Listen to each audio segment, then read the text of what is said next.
Hello and welcome back to the show. For the next couple of months, I will be using this platform to allow viewers to get to know and interact with our 2020 political candidates, as well as discussing some current issues. Today, I am honored to have Mr. Matt with us. Hello, Matt, and thank you for giving us the time and coming to the show. You Absolutely. try and introduce yourself, tell our viewers who you are and a little bit about you. Yeah, thanks. And thanks for doing this show, and thanks for having me on the show. So my name's Matt Ferrence. I'm the Democratic nominee for the Pennsylvania House of Representatives in District 6, which is in the far northwestern corner. It's the almost most northwestern corner of the state, primarily Crawford County, central Crawford County, up to Erie County. The district runs from Lake Erie, so the third coast of Pennsylvania, down, and that's suburban Erie City, down through the farmland of Crawford County, and where I live in the old industrial city of Meadville, where the zipper was perfected back in the day. But part of the framework of my candidacy and the framework of representation in this part of the state is that Talon Zipper, which is the zipper company from Meadville, left town in the 1990s, and the industry's been in decline for quite some time. And so I'm running because we're a high poverty area, 24% poverty in my city, 13% across the county. And we've nonetheless had representation that doesn't seem to wish to do anything about it. I believe we need to do something to break a rigged economy. That can be a focus on the people instead of a focus on not investing in the public. So my big platforms, which I think are similar to other people, are support for public education, protection of the environment, and truly affordable universal health care. But the scope and context of that is how investments in those places can actually help people in struggling rural parts of the state live better, which lifts us and lifts the entire Commonwealth.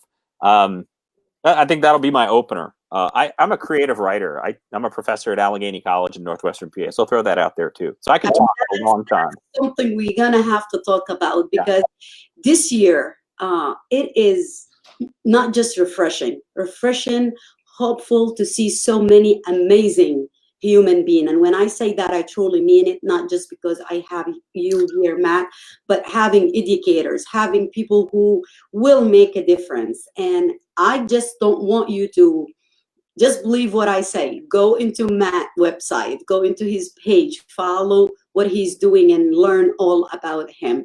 But yeah, throw it right there. You just talked a little bit about yourself, but why can't we just talk about your being a professor? Yeah. So it'll be a long story. Hey, we have an hour, right?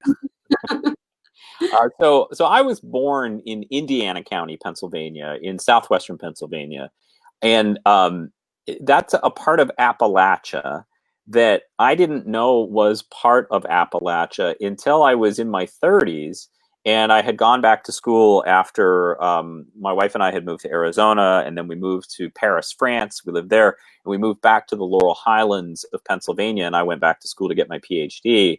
And I started studying Appalachian literature, and it suddenly dawned on me, like I think it does for a lot of people in Pennsylvania once they find out, is that the greater bulk of our Commonwealth lies officially designated by Congress in the region called Appalachia.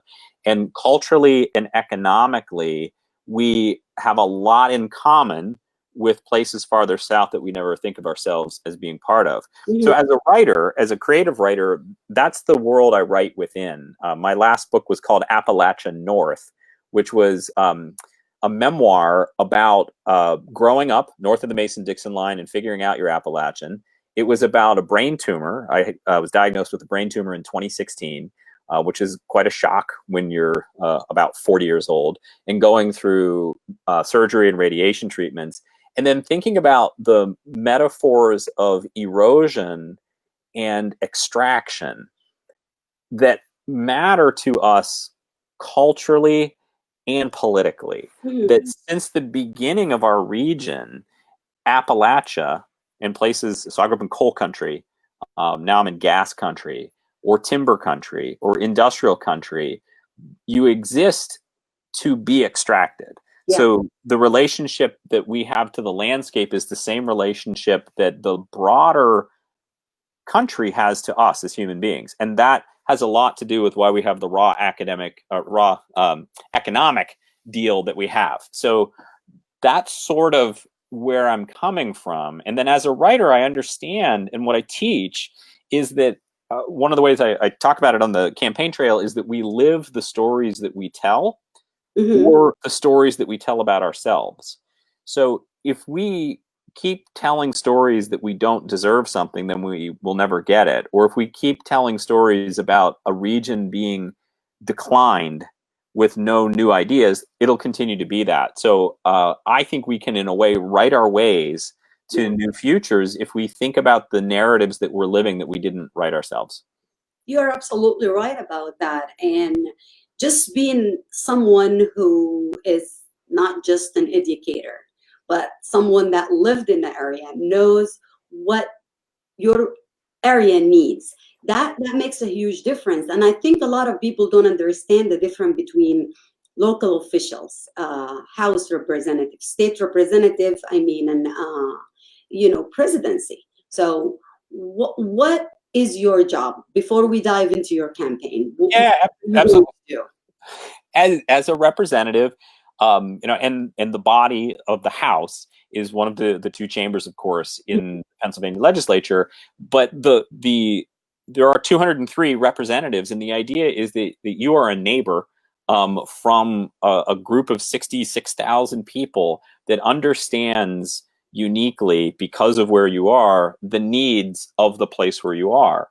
And then the vision that I have of the House of Representatives in its ideal form is that each of those representatives comes together thinking both about where they're from and what their place needs, and the Commonwealth as a whole body. And then the negotiation is, how can we do things that help the entire Commonwealth and the region that you're coming from? So the bad version of that is pork barrel spending and legislators just trying to get stuff for their home territory. I'm not really into that. But the idea that if someone lives in Harrisburg or someone lives in Philadelphia or even in Pittsburgh, they don't know what it's like in Crawford County. And that's the idea of the representatives. What I see is that even the representatives that we elect have a false and narrow vision of what it means to be from Philadelphia or from rural Pennsylvania. So we get this terrible map of colors where all of rural Pennsylvania is red because we think that that's all it is. And it's not. That there are a lot of people who are deeply progressive in sort of the traditional sense in these places, and we need that representation too. And that's a false statement, like you said, because this year alone, we have amazing candidates who are fighting. For example, Michelle Seigel, who did the Rural Bill of Rights. And we have many other candidates that are running simply because they are fed up with ignoring the rural area, with having this false idea and having someone who is not representing them, and coming every 2 years just saying what people want to hear, but not actually doing the job. So by just saying that, what is your campaign stands for? So let's dive in. My campaign at heart stands for trying to create legislation that will help honor every person in the district and the Commonwealth. That so sort of a funny, sad story is I have doing a lot of Facebook ads and digital outreach because of the nature of coronavirus. And one of them is, there's just these 6 little statements that come out at different times. And one of them says, we deserve an economy that rewards the hard work of all Pennsylvanians. And yesterday, someone put an angry face on that statement. And that's why I'm running, because I think that we unfortunately do have too much representation that doesn't believe that we should honor the hard work of all Pennsylvanians. And that's why we need these reps. And I think it's fantastic that so many different people are standing up to run in rural areas, that we have seeded the ground in rural America to say, well, that's Trump land or that's whatever. And it's not. It may be, you know, registration differential 60-40 in a place where I am, but that doesn't even hold true at the state level. You talk to a lot of Republicans and they believe in exactly the same thing that a lot of these Democratic candidates do, because they believe in the integrity of each individual and their right to be rewarded for hard work. So my campaign is about that. Here, if you don't mind, I really need you to focus on this area before we move on to your campaign. And this is for everyone that listening to us right now. The race this year, the election this year, to me, I don't think it's a Republican against Democrat. It's just decent human being against something that is created. And I'm not even going to call him a person. I am not going to give this. But what would be your message to, like, your area, before we go back to answering the campaign and what your campaign stands for? Those 60% Republicans, what would be your message to them? Because we get a lot of questions. I'm Republican and I don't agree with everything that Donald Trump is doing. What should I do? I mean, we get that question a lot, but is the question I really want people to get to hear the answer from you. What is this election like? Why so many Republicans are just standing by and not doing anything? This is against their party's values, and he's not doing anything that Republican.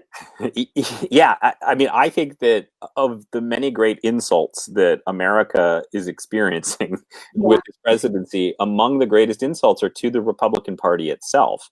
That the kind of cruelty and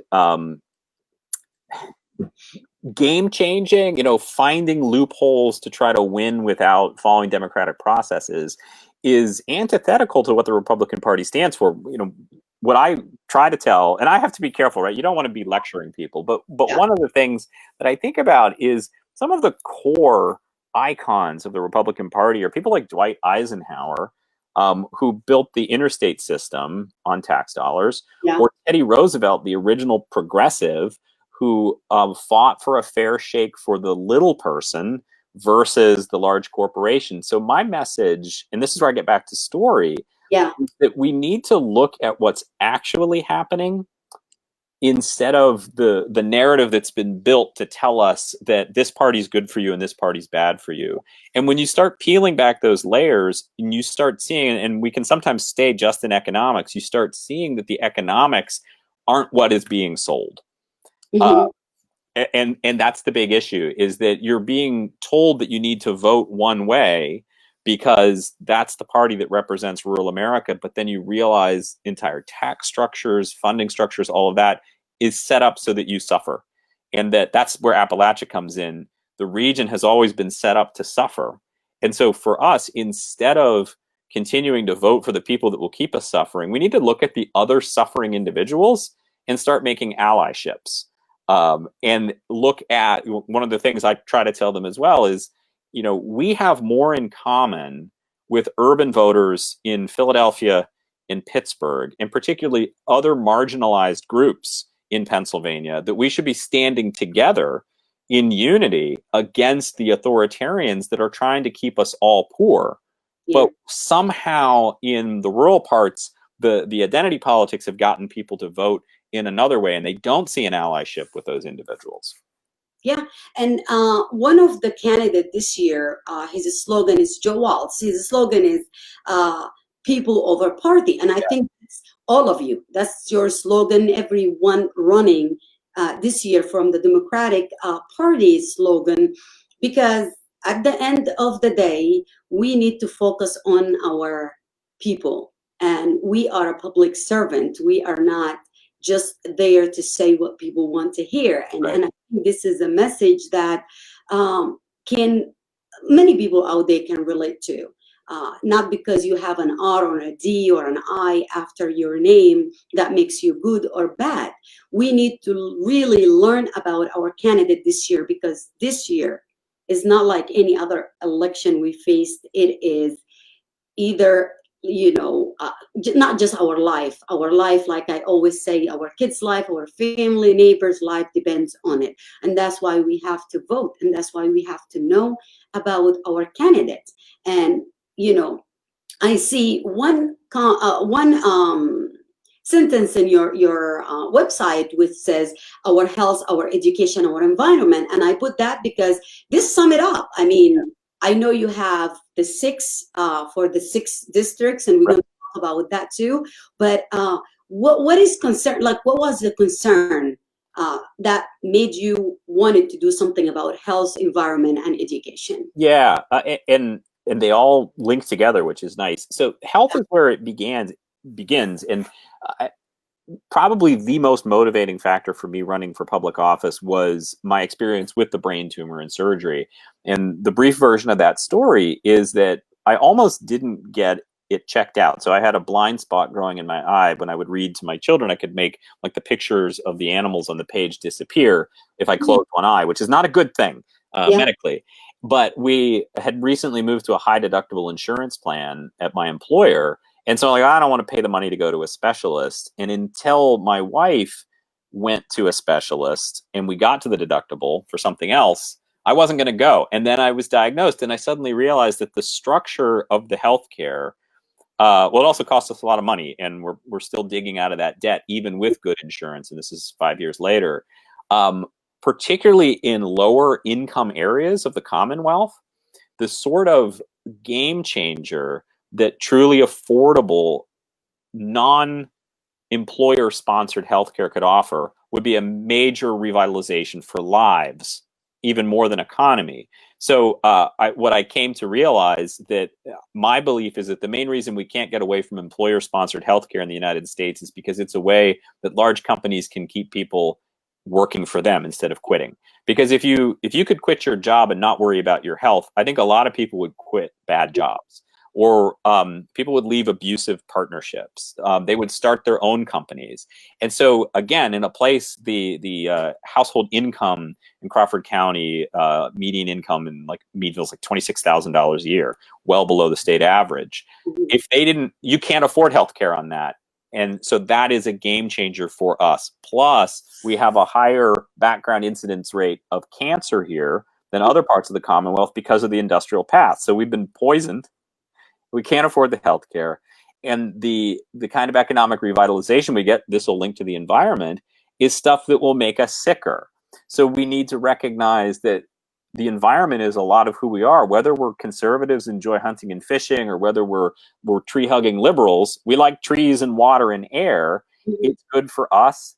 Plus, there's an economic benefit that if we can focus on green development, we have jobs. We can build stuff. Our tool and die shops here can build parts for windmills as much as they can build parts for gas wells. And then education is that mechanism for transformation in lives. I'm an educator. That's my career has been that. But we all understand that having access to public education lets people move forward in life. And that's every level, from pre-K through university, job training and retraining, vocations, technical school, all of that is so important for us. And then the other part I'll throw in the education, because we're in a conservative area, with right-wing representation, there's a big push for vouchers. And when you start thinking about that in a rural area, you realize how self-destructive that is. Because if we start taking more money out of our public school districts, there's nowhere for our children to go. It's not even like there's a private school for most of them to go to with a voucher. So all you're doing is pulling money out of the system for the wealthy elsewhere, and we get poorer. So those all start connecting, and it's our bodies and our lives that are on the line with all of this. So for everyone that live in that area, the district 6, it doesn't matter. I mean, to me, it does matter who you're voting for presidential wise, but again, you have to look at the picture, your local. And we always say you can't just go in and vote for the president, because you cannot have a house without a foundation. Your local officials, the candidates, are your foundation. And they're the one that really make a difference when it comes to issues that matters to you. You know, president, yes, it is a very important vote and you have to vote for that. But they are oversee the whole 50 states. And inside that state, you have your state representative, you have your Congress, the one running for Congress, you have the one running for Senate, and you have the one running for House Representatives. And those are the one who are going to care about what issue that matters to you the most. So you Right. need to know who is going to make a difference. And it doesn't matter if that person is Republican or Democrat. If you want to vote for Trump, which I don't know why anyone would do that, but it's still, you can look and read about Matt. Yeah. Now, what is he going to do to your area? Yeah. And look at the opponent. And what did he do before? Did he make a difference? I don't think from my personal research, but what did you say? Why are you running against this person? Yeah, the funny story for that is that several years ago, Brad Roy is the incumbent here, who has been a representative since for 14 years, elected in 2006, took office in 2007. He, in thinking about trying to trim the state budget, questioned whether the state should offer higher education grants for students who study poetry or other pre-Walmart majors, was the way he put it. Cool. Right. And that was the explicit quote. And as a pre-Walmart major myself, as a creative writing professor, I love that. the insult to the arts, the depth of that, and the insult to the quality of life, the fact that there's a vision of education that is so nakedly economic and doesn't care about other things in the world is insulting. But that's the tip of the iceberg. He also, about a year ago, compared school boards to Hitler in defending charter schools and saying, I won't repeat what he said, but it's these sorts of provocative statements that show that he does not represent most of the people here. But he's able to continue to be elected because no one runs against him. In many cases, there's never been a Democratic challenger. There's almost never a Republican challenger in the primary. He's barely campaigning because I think his best strategy is to lay low and hope that the registration benefit will help him. That's why I'm running, because I think the poetry matters, and I also think school boards matter, and I think we need to know what's happening in Harrisburg because it impacts our daily lives in a major way. And what we're seeing right now, that state legislatures also pass laws that have tremendous impact on the presidential election, that there are shenanigans happening in Harrisburg through an authoritarian move, basically, to set up, a security commission or whatever they're calling it, an election, can't remember the exact term, election security commission, that could be used to undermine the popular vote. And that's when you know that people are no longer representing you. They're just representing the party that they've aligned themselves with. And, there is something important that you mentioned here, that he doesn't need even to campaign, or he didn't need to because he was running unopposed. And for people to understand this, I'm going to quote Bill Maher, which is, one of my favorite political comedian slash, you can call him whatever. But, recently he talked about power, and he talked about being, just to make it a clear picture for everyone to see, like owning a rabbit.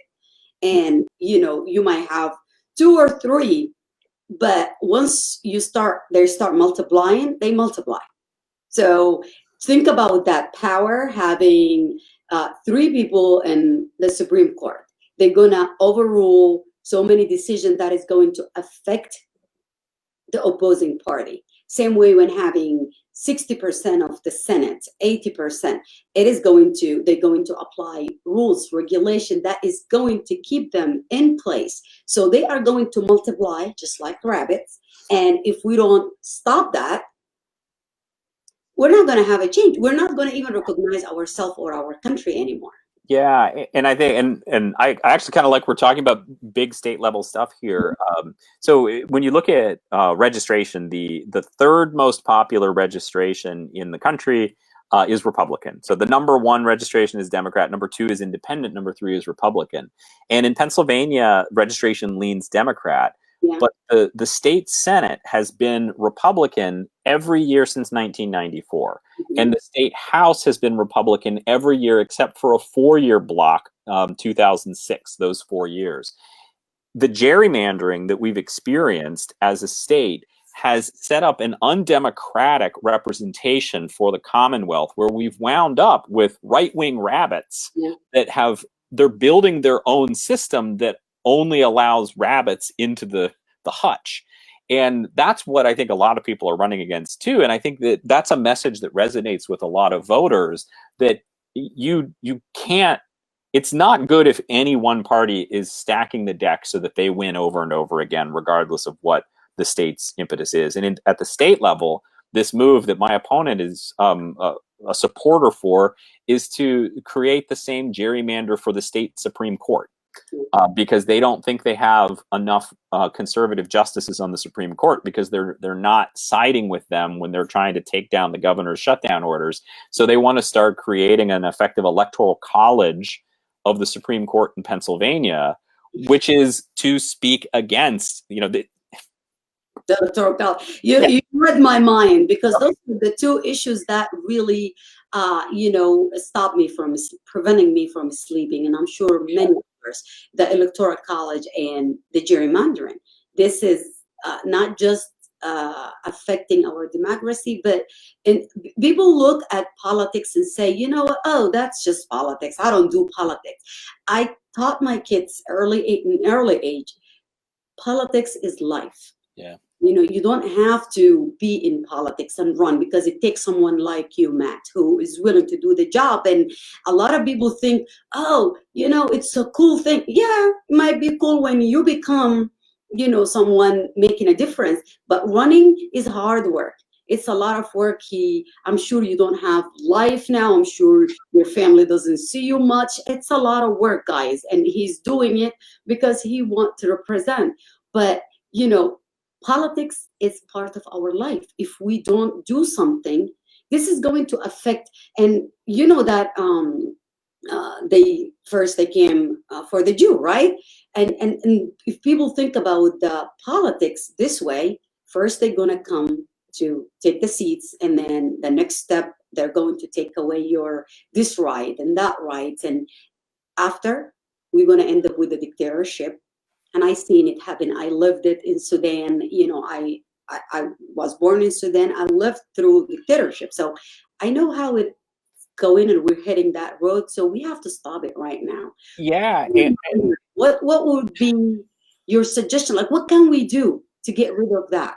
Well, I and this sounds self-serving in some ways, but I think that we need to pay attention to state level races a lot more than we do. That what we're seeing right now, the Armageddon scenario that we can all envision, right? That hopefully we don't get there, but so much of that has been in the works for years, if not decades, in a targeted mechanism to gerrymander state legislatures and create that foundation, right? We were talking about that a minute ago, that will set up a legal coup or a legal dictatorship, because you wind up having state legislators or legislatures that we never pay attention to are actually deeply political bodies that will vote in a certain way.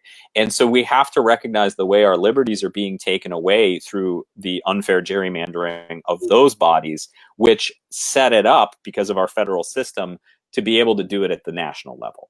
So that would be one of the first steps in this election, which is so important.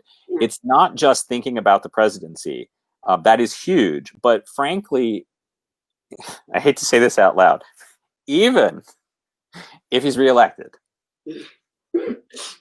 God, no.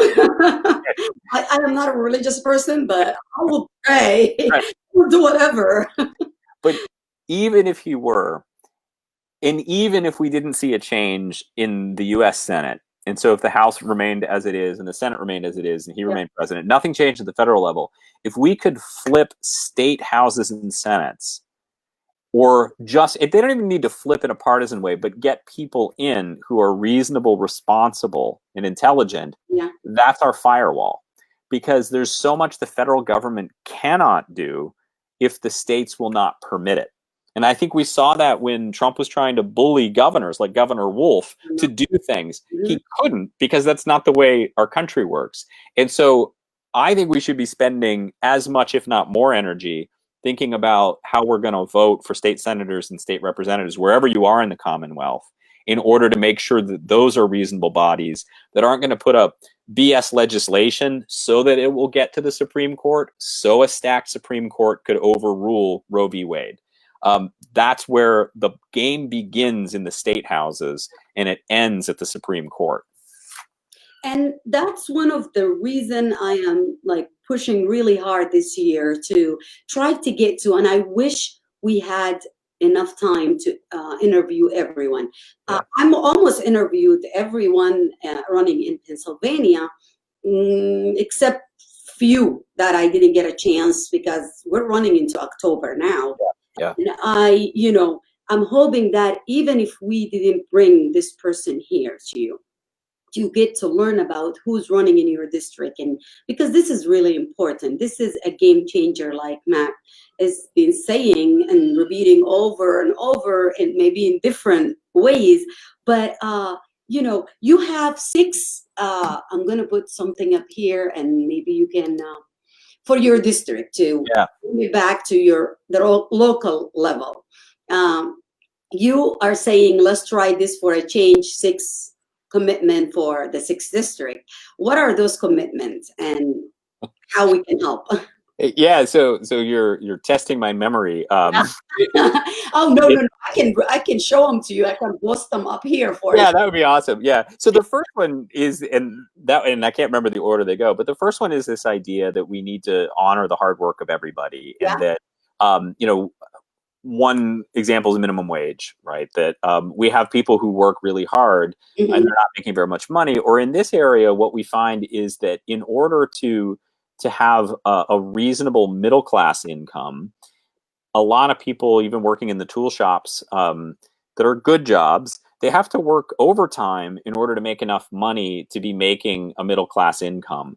And so that means they're not being paid enough. So that's not honoring the hard work of those individuals. So that was number one. Yes. Now, number 2, I'll let you. Let's recognize that support of the common good reflected in public investment in education and healthcare and environment. And I think we discussed that.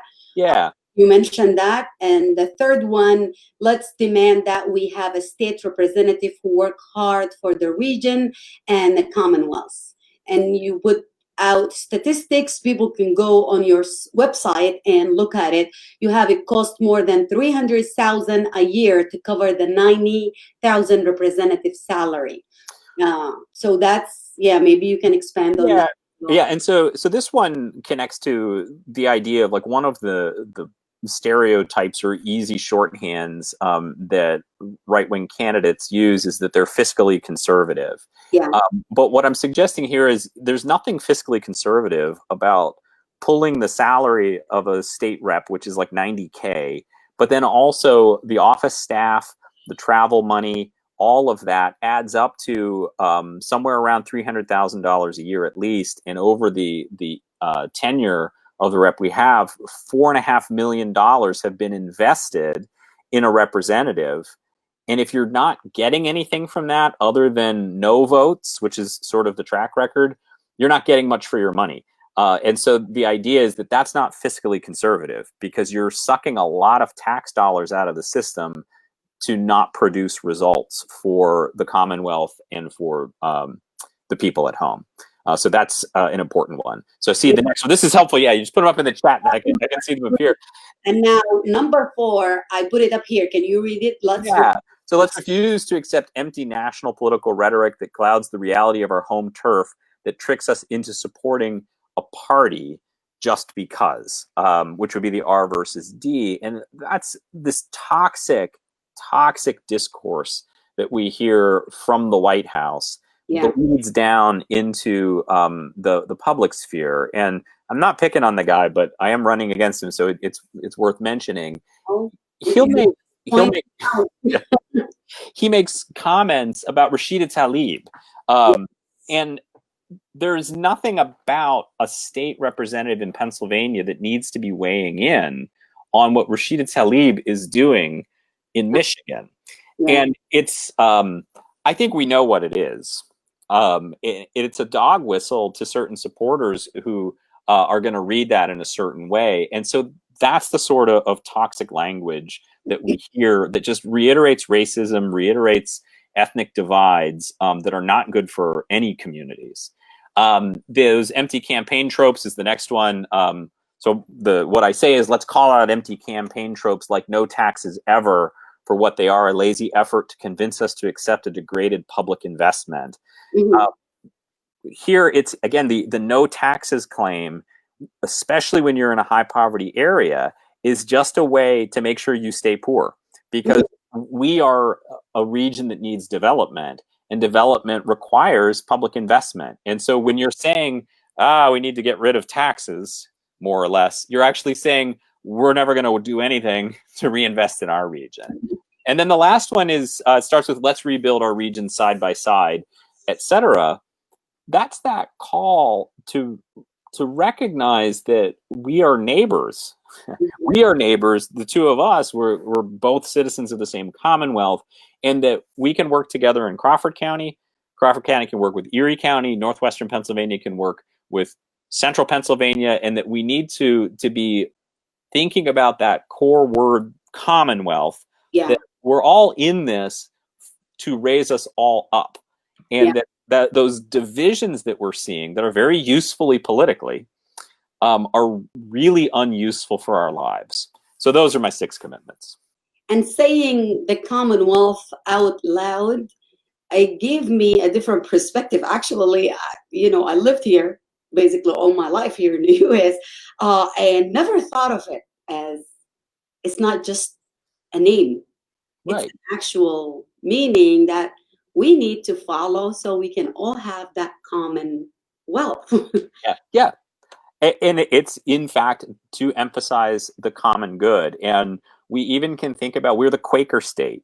And William Penn, as Quakers, the early abolitionists who believed in an inherent equality of individuals. I mean, Pennsylvania is an abolition state, and even from before the United States existed, was a place that believed in true freedom and equity for everyone, which is where the Commonwealth, there's only a handful of Commonwealths in the United States. And we should be proud of that and refuse to just be a mere state. Ugh, not just the mirror states, it makes me like laugh. And I know it's not a funny, thing, but seeing people wearing and carrying a Confederate flag here in Pennsylvania, all I say to them is like, do you really know your history? Do you know that we're not in the South? First of all, if you, regardless of what does it stand for, and that's something we should all be against, do you really think this is supposed to be in Pennsylvania? It's just things like that people don't think about often. And it is, sad that in 2020, we are discussing systemic racism, we are discussing inequality, injustice, and we are talking about issues 400 years, 100 years for women rights, and discussing, RBG, notorious RBG, and that being replaced. But this is all because simply some people don't think their voice matter. Yeah. Right? Yeah. So we have to change this year. And how can we change that, Matt? Vote. Okay.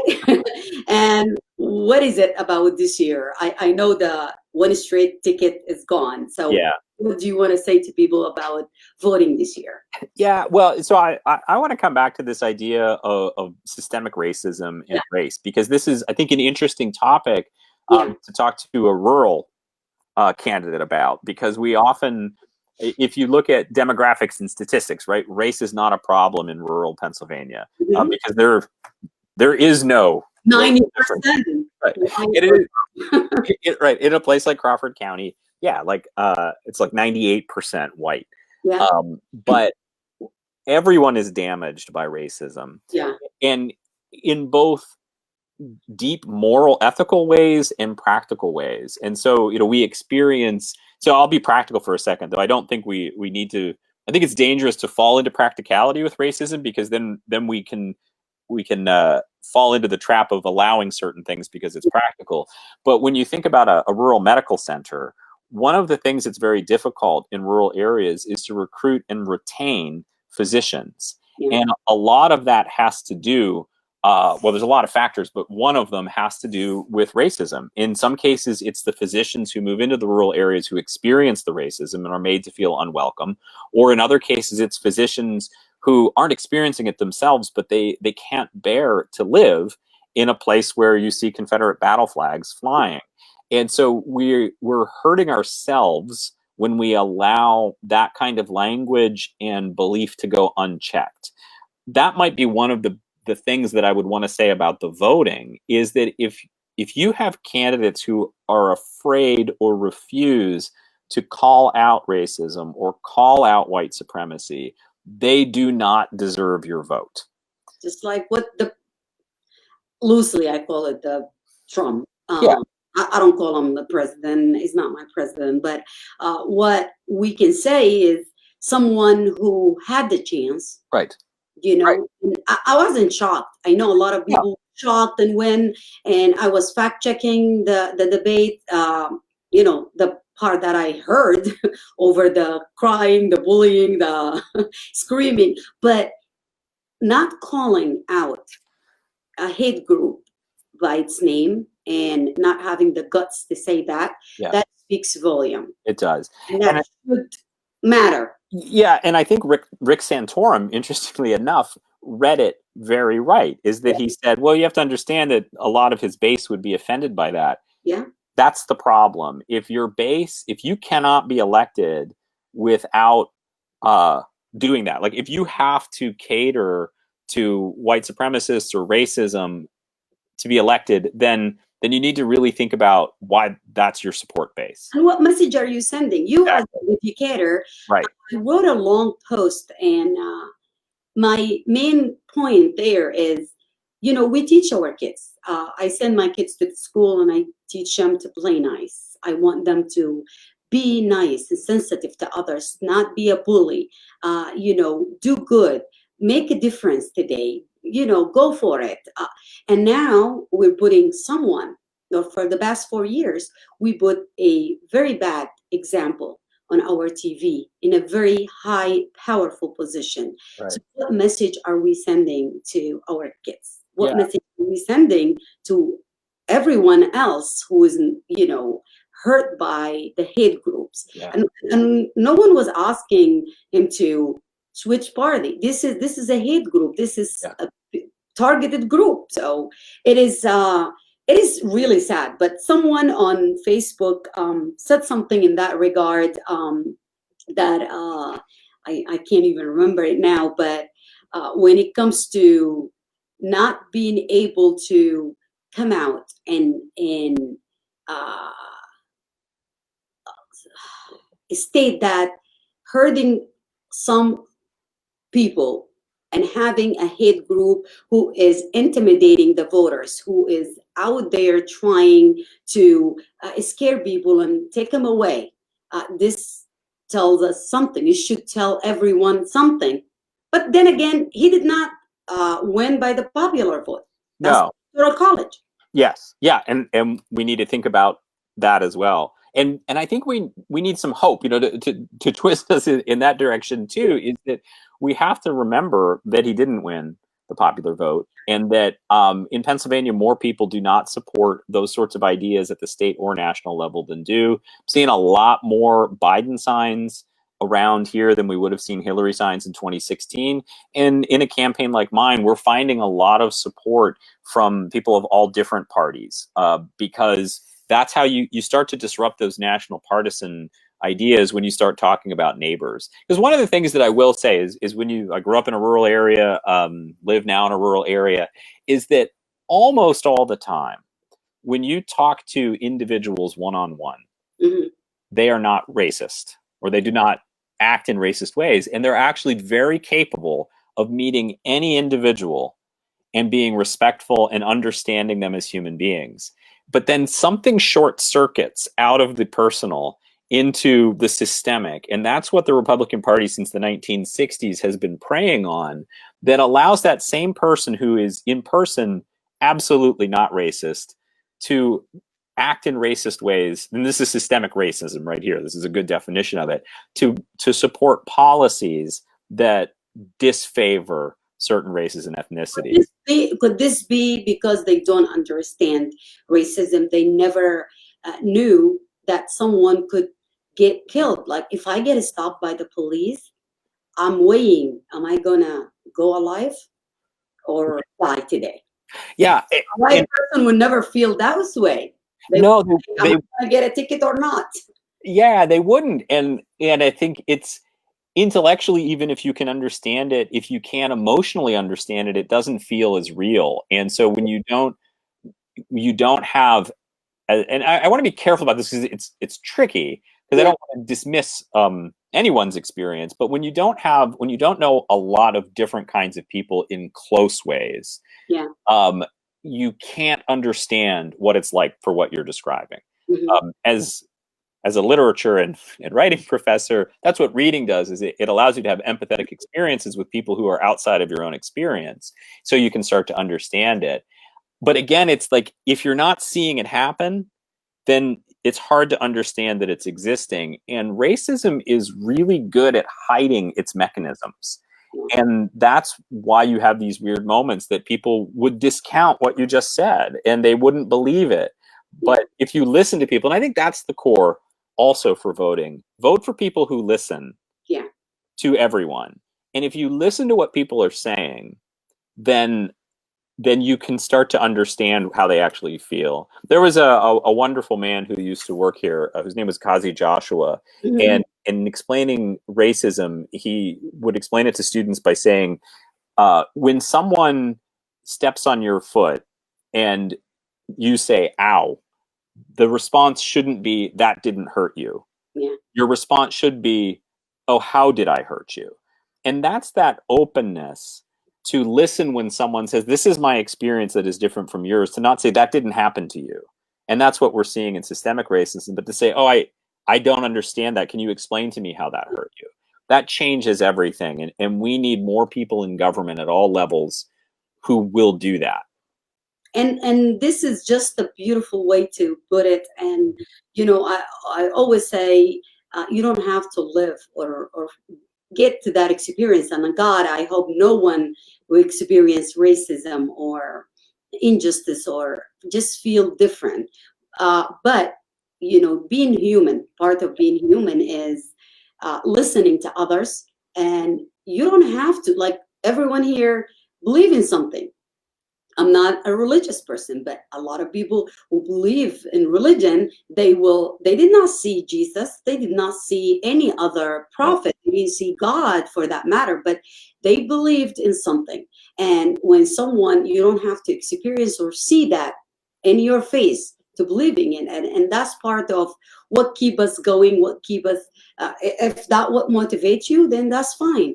I know we discussed and touched a lot of things to allow people to be in your head and just try to understand what can you do. And personally, I feel safe getting to know you now, because I know you will listen, not just to the one support you, not just to the Democrat. You will listen to everyone in your area, and you will do the best for everyone.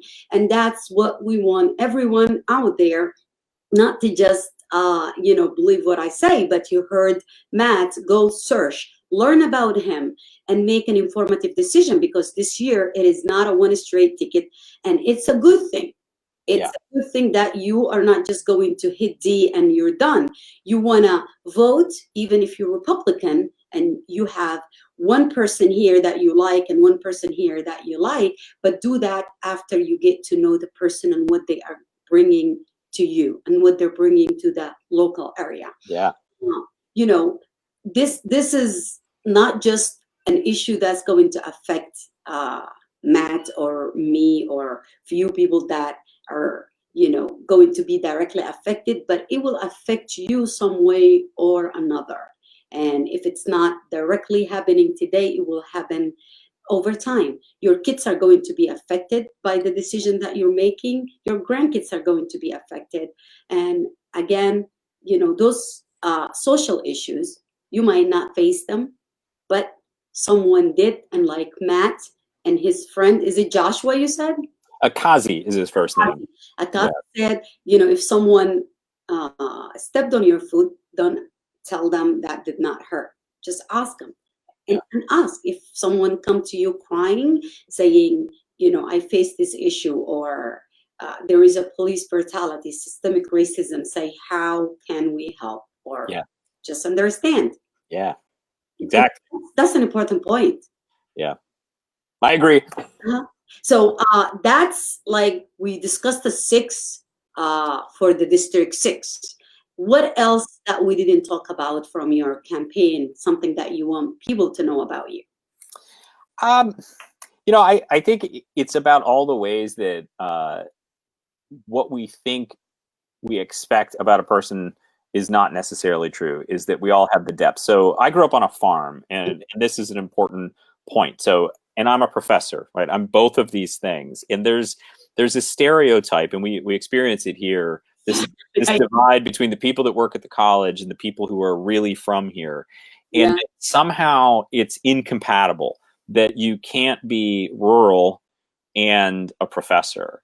Yeah. And that's one of the really destructive, or one of the examples of the really destructive divisions that we draw, is that, as Walt Whitman says, to use the professor side, we contain multitudes as human beings and as Americans, and that it's possible to be deeply rural and deeply intellectual, deeply rural and deeply professorial, or deeply all of these things. I showed goats at the county fair when I was a kid, and I was briefly a Boy Scout. It didn't last very long, but I was also in plays in school, and I was a musician. I was a saxophonist in high school and traveled the state in different music festivals. And so that's what we need to embrace, both to break down those divides and also allow those horizons for each of us. That comes back to public school. We don't want to say that kids in rural areas need a school that's going to lead them directly in one way. We need to understand that everyone needs to have broad horizons so they can start moving in the direction they want to. I'm more than my mustache, I guess. Talk about how I would put it. Yeah. That's a very cool thing, and it's a slogan. But just before we go to the mustache, the biases, we all have some form of bias. I mean, it's normal. Yes. I don't want people to feel like, because I think some way. The problem is when you act based on your biases. Yeah, and I think this, one of the root problems of racism is that, except for the true neo-Nazis, we all know racism is bad. And so when we do something that is revealed to be racist, but we don't feel racist, it hurts, because we don't want to be that thing that we know is bad. But as you said, every person has biases that are based on how they've grown up, and they're cultural, they're racial, they're religious. And we just have to be cognizant at all times that our first reaction is not always the truth. And we need to think, why did I respond in that moment? One of the ways I describe systemic racism is to people who didn't grow up or haven't lived in rural areas, is if you're driving your car down a street and a white man walks down the street, or a black man walks down the street, which one are you more likely to turn the lock on your car door when that happens? And most people are like, oh, that's not racist. And like, well, that's systemic racism, is because you believe somehow that because a black man walks down the street, you're suddenly less safe. And you're not. There's no difference in that moment. And that can be eye-opening to realize you're not doing something wrong in that moment unless you refuse to acknowledge that initial reaction is not authentic and appropriate. Thank you for that image. And many people that said, oh, I hold tight into my purse, I do this, things that we do without thinking about it. Right. And that's what the difference between thinking about it and doing an action and realizing your biases, Yeah. knowing that Right. it's the first step to make a difference and change it. Right. Let's get back to that mustache. All right. Yeah. That's my favorite, and I can't wait for my shirt. I'm gonna wear it with pride. They should be here next week. Okay, we will share that link so anyone wanted to do it. But this is a cool thing, a cool mustache, and this person here is a farmer. He is down to earth person, a professor, an educator, and running to make a difference. Right, Pennsylvania House 6. Yeah. Basically, for everyone that listening to us right now, and for the ones that just joined, we are going to give them a summarization of if you just have like 5 or 4 minutes to summarize what you stand for and why people should vote for you. And then after that, we will discuss how, or you can just throw that when people wanted to help you volunteer, donate, what they can do. Yeah. So the big top line is, I think that we need a truly representative government. The government is us, and we need a truly representative government that understands that we all deserve a fair shake at a good life. Some of that's economic, some of that's cultural. There's all sorts of different ways. But I'm running because we have expectations about who should represent rural areas, and that's why rural areas struggle in the ways that they do. Because we wind up having people who don't actually represent the full experience of what it means to be Pennsylvanian or even rural Pennsylvanian. So that's the nutshell version. And that's why we should vote for Matt. But how can people help you? So one thing, and I truly mean this, is wherever you are, learn who your candidates are so that you can vote for a stronger legislature in Pennsylvania. That helps all of us by electing the best people in your area. Directly for me, you can go to my website, which is www.electference.com. You can read about stuff for me. If you're so inclined to donate to the campaign, there's a donation links there. There's some cool swag. Some of it has mustaches on it. Some of it just has our cool logo on it, which looks a little bit like a national park sign. And we're heading into just about a month to go into the election, and so we're sending out a lot of mail. That's one of our main expenditures because we're trying not to do in-person stuff. So that's a great way to help out if you're so inclined. And then follow me on social media at Elect Ferrence on Facebook. We put a lot of posts there, and boosting that around helps as well. The more people that see it, the better we can do. The greatest weapon of incumbents is having people not pay attention to elections. So the more you can make people pay attention to all the candidates, the fairer shake we'll have ultimately. And we have 31 days left. There's so many ways you can do phone banking, you can do texting, you can simply share. Go into his website, go into his Facebook page, share it, allow people to know his name. And even if you don't live in that district, there is something you can do. You can send it to the one that live in that area. You can donate, like he said, go on the website and check the volunteering opportunities. Put your email there and they will contact you. And there is cool mustache shirts and stuff that you can order, and I can't wait to get mine. But at the end, if there's one thing that we want you to get out of this, is to do your research and vote just like your life depends on it, like your kid's life depends on it. And remember that in order for you to make a difference and a change in this world, you have to do something. And this year is not different than any other year, election time, I mean. But the main difference is this is it. You know, you are going to form our history, our future, everyone else's future.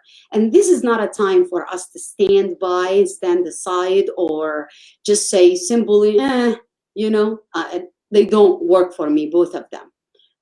If you get to that point and you cannot make a decision, just choose the lesser evil in your mind. Choose someone who is not supporting hate, who's not causing division. And I think it should be simple after that. Yeah. And if you live in District 6, please learn about Matt, vote for Matt. If you don't live there, also learn about Matt and share. Thank you very much, Matt, for coming and for giving us the time. And when you win, I am positive and hopeful. I didn't say if. When you win, I'm hopeful that you're going to make a huge difference in your area. Thank you. It's been an honor to have you. Yeah, thank you. And really, thank you for doing this work, because this is part of that hard work of getting the word out. It's invaluable for the Commonwealth. Thank you. And we all have to do our part.